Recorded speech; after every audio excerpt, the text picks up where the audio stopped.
gas is going to, I had gasoline down to $1.85 in Iowa. I was in Iowa, and the stations had it at $1.85. But I was down to, in many cases, less than $2 a barrel, a gallon. And then I said to myself, this is great. We just hit a new high in the stock market. Everything's going good. I'm sorry, but we have to go down and take a little journey down to, we have to do something with Iran. We cannot let them have a nuclear weapon. You want to see the world exploded?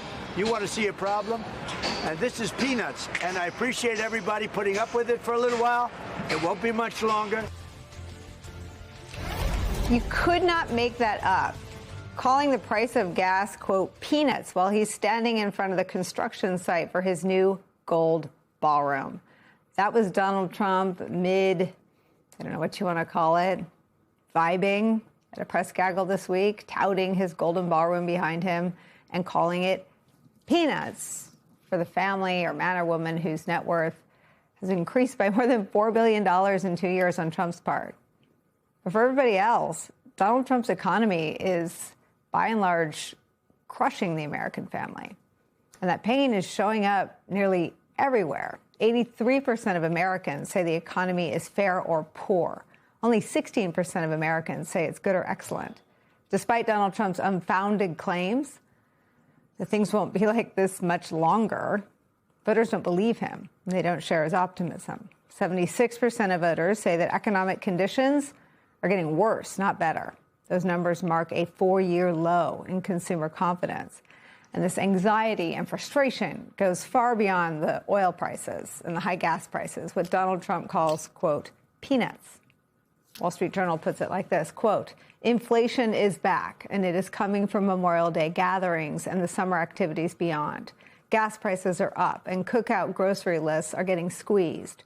Ground beef was up 14.5% in April from a year earlier, according to Labor Department data. Frankfurters rose 10.7%, and tomatoes, a backyard burger staple, were 39.7% higher. For some, it's making their previous summer plans unaffordable altogether. One person telling the Wall Street Journal this, quote, nobody's like, hey, we're having a barbecue this weekend. Can you imagine you're buying all that food and beer for people? Donald Trump continuing to profit off the presidency while the American family can't afford a Memorial Day barbecue is where we begin the hour. The author of The Message of the Market Substack, Ron Insana, is back with us. Also joining us, co-host of The Weeknight, former RNC chair Michael Steele is here. Michael Steele, I start with you because I feel like this story should have been the thing, maybe not the slush fund for violent insurrectionists in the war with Iran, that made Republicans jump off the Trump train. Why didn't it? I think because at the end of the day, they had sort of encased themselves in the rationale of Donald Trump relative to the war. I think that a lot of Republicans know deep down, and it's clearly they're going to get a lot of it when they get home for the holiday. But deep down, they know that this is not a staple for Americans to have gas prices this high going into the Labor Day weekend.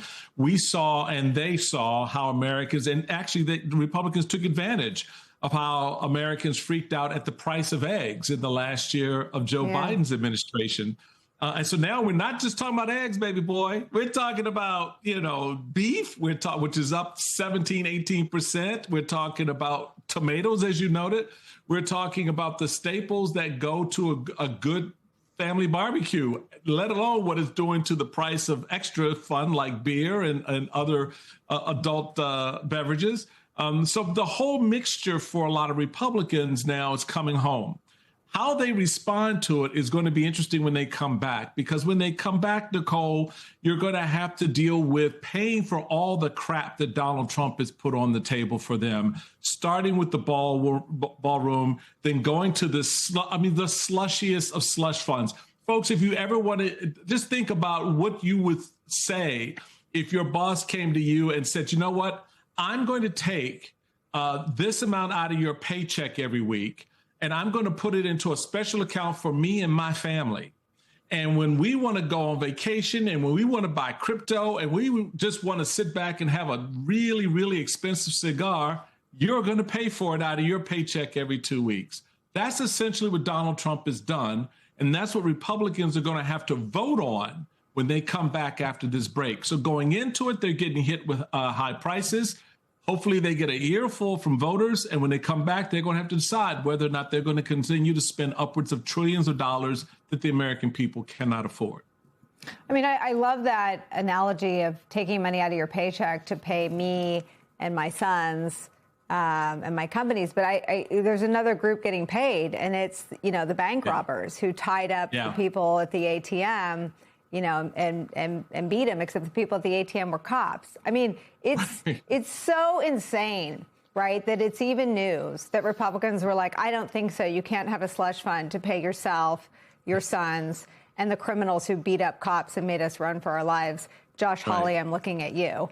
Why do you think the politics and Trump's profound weakness made it possible, or do you think the slush fund is just this thing more than the Comey prosecution or the Tish James prosecution? I mean, do you just think it's this thing that is so appalling and stupid?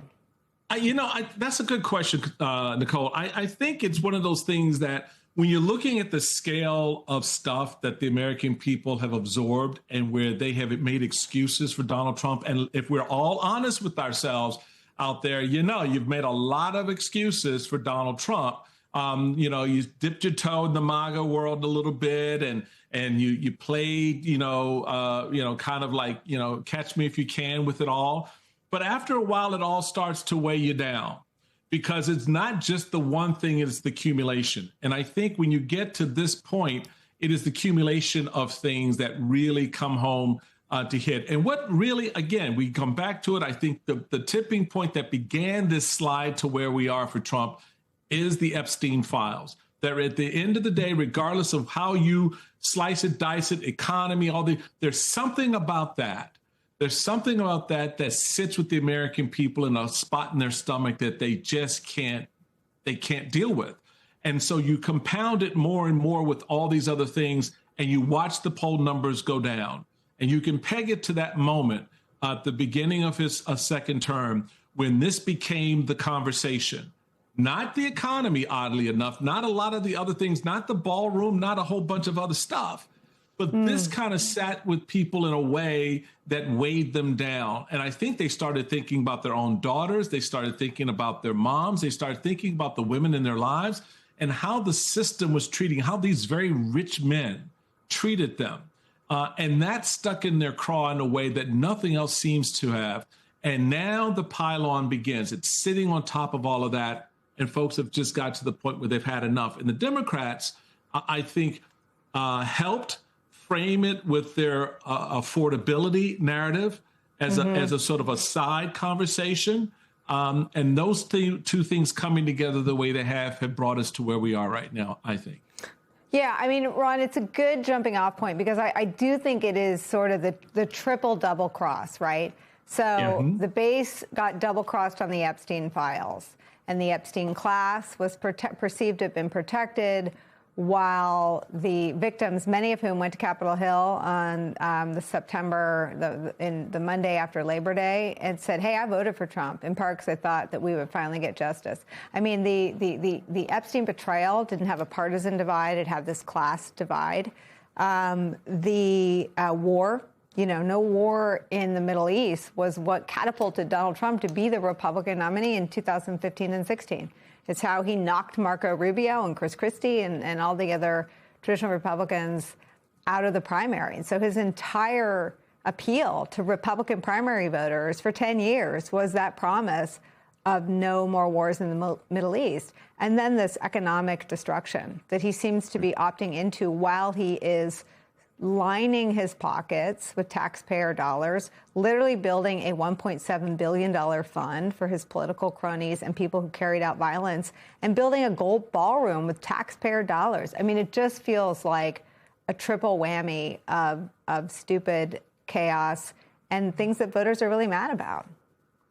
Yeah, and I think, Nicole, and it's far be it for me to disagree with the Man of Steel, but I would say that the underlying all this is this unease around the economy. It ran through the end of the Biden administration. And you could argue that the Biden economy was considerably stronger than the economy we see today, albeit with inflation coming down in the post-pandemic world, and it was still too high. Ironically, the price of eggs is the one thing that's actually fallen here in the last many months because bird flu is over. And so we have more chickens, more eggs, lower prices. But when you look at today's consumer sentiment numbers from the University of Michigan, they are at the lowest level on record going back to 1952. Inflation expectations among consumers are going up, looking out 1 year, 3 year, and 5 years. And as a consequence, this is the bedrock issue on which all this other stuff is really just, 1, 2, 3 more nails in the coffin, if you will, of the president's support within the Republican Party. And so I think, you can split the politics and the economics to a certain extent, but really underlying all of this is this unease among the middle class, among lower income people who have seen their ACA subsidies taken away. Over 4 million people have fallen off the healthcare rolls. And I think this is really potent stuff. And I don't think it goes away anytime soon, even if the war were to end tomorrow.